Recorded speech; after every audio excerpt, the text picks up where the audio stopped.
Hello guys! Welcome back sa ating channel. For today's video po, ibabahagi ko sa inyo ang aking experience na mala catering. Tara, umpisa na natin! Siyempre po, nagpapasalamat po ako kay Ma'am Amalia ng California.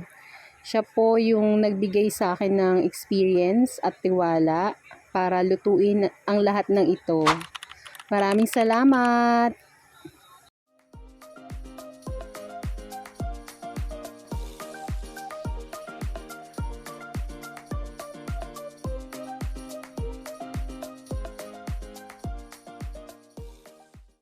Ito po ay 5 kilos ng pork. Belly pork po ito, no? So, yan. Pakukuluan natin ito. At bago yan, titimplahan muna natin. Naglagay po tayo ng garlic, pepper, pampalasa, salt, at saka ng onion. Tapos, pakukuluan po natin ito for 2 hours. Naglagay din tayo ng laurel at tatakpan natin ito. Isasalang natin ito sa medium heat. Ito po ay gabi namin ginawa. Nung lumambot na po yung ating pork, pina-cool down lang muna natin ito. Tapos nilagay natin ito sa freezer. Tapos ipa-fried na po natin ito. So yan, nung pina-fried po natin, naglalagay tayo ng water para mas crispy pa siya. And then, ito na po yung ating 5 kilos ng pork lechon kawali. Kung gusto nyo po ng ganitong mga video, please like and subscribe to our YouTube channel. Thank you and God bless. Ito na po ang ating lechon kawali. Nilagay lang po natin ito sa food tray.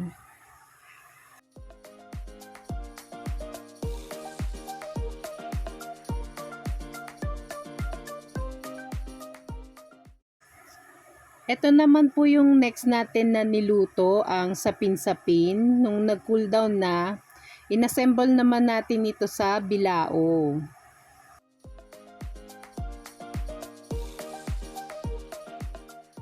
Ito na po yung pang-toppings natin sa biko at saka sa sapin-sapin.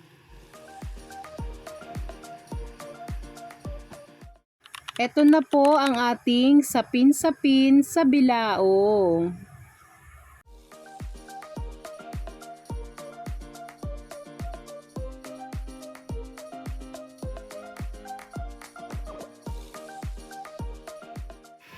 Ang next naman na niluto natin ay ang biko.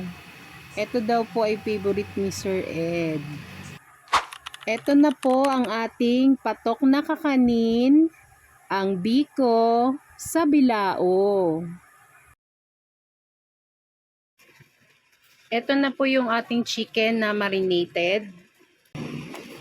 Ayan. Iko-coat lang natin na ang harina. Kung gusto nyo po ng ganitong mga video, please like and follow our FB page. Maraming salamat!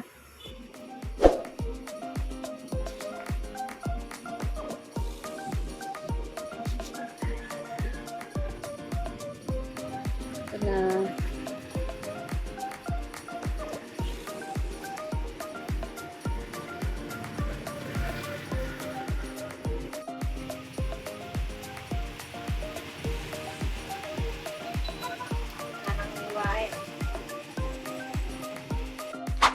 Ito na po ang ating fried chicken.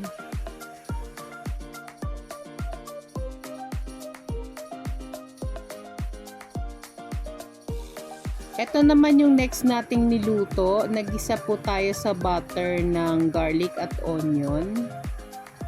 So yan po. Nagmekos-mekos tayo ng shrimp at corn.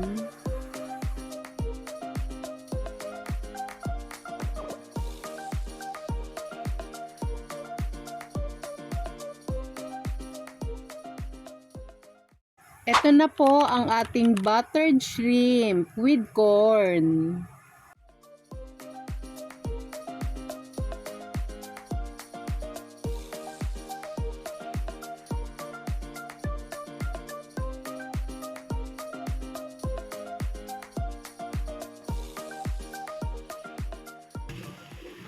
Ito naman ang ating next na niluto. Pinride muna natin yung ating patatas at ang carrots bago natin i-mix dun sa ating pork. Ito na po ang ating menudo.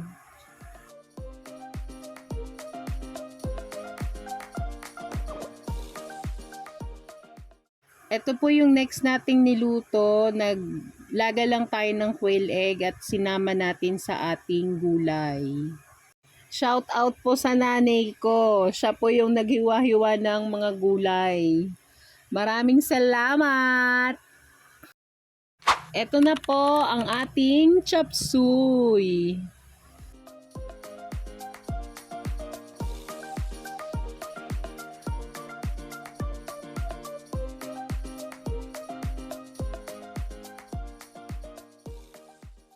Ito naman ang ating pansit. Bali po yung halo nito ay chicken liver, tapos squid balls, tapos yung toppings naman po ay ang shrimp.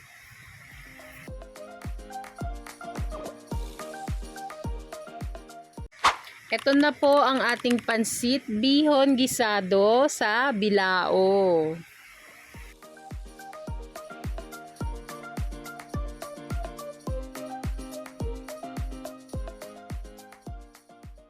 Ito naman po yung ating rice sa food tray. 2 tray po ito. Ito na po ang ating cake, flavored vanilla.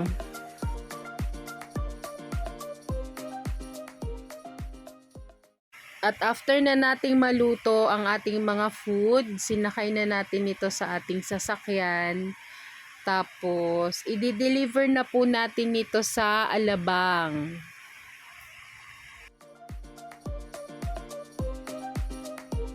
Ayan po, paakyat na tayo sa Skyway. Dito po, 2 tollway po yung madadaanan natin bago tayo makapuntang Alabang. Pero yun nga, mas madali. Kumbaga 2 hours lang po yung biniyahe namin from Quezon City to Alabang.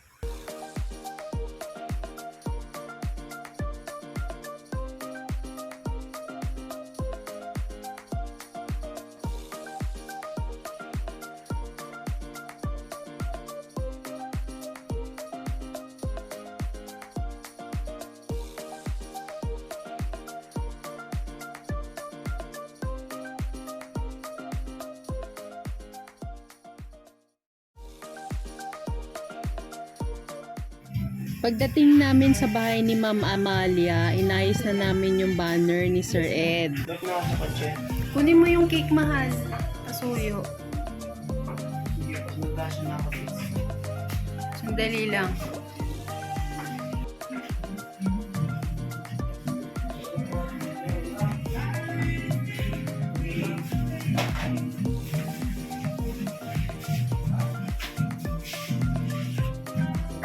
Boxing na ba? Amaya. Ito po yung nagkakabit na kami ng banner. Katuwang ko si Tita Jen. Tsaka kasama ko yung pangatlo kong anak. Sa totoo lang, yung 3 kong anak ang gustong sumama. Pero kasi may mga pasok sila sa school. Si kuya lang yung wala.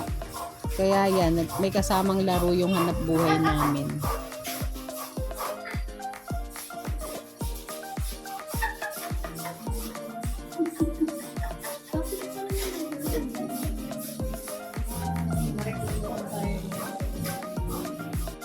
Para sa akin, mahalaga na ma-expose natin yung mga anak natin kung ano mang hanap buhay ang meron tayo. Lalong-lalo na tayong mga nanay. Para malaman nila na nagsisikap tayo para sa kanila. At para matulungan din nila tayo sa ating mga pang-araw-araw na gawain sa bahay. Share ko lang po, lahat po ng mga niluto natin ay request po yan ni Ma'am Amalia. Tapos, siya na rin yung nagsabi kung ano yung mga paborito ni Sir Ed, like yung kulay ng banner, tinanong ko siya kung ano yung favorite color ni Sir Ed. Tapos, nag-prepare na rin tayo ng spoon and fork, plate, at saka yung mga plastic para sa mga magti-take out. Tapos, yung sa cake naman, si Ma'am Amalia din yung nagpalagay kung ano yung message dun sa cake. So, yun. Alam ko na kung nandito si Ma'am Amalia, siya yung gagawa ng lahat ng ito para sa asawa niya. Kaya, napakaswerte po ni Sir Ed. Okay, thank you po.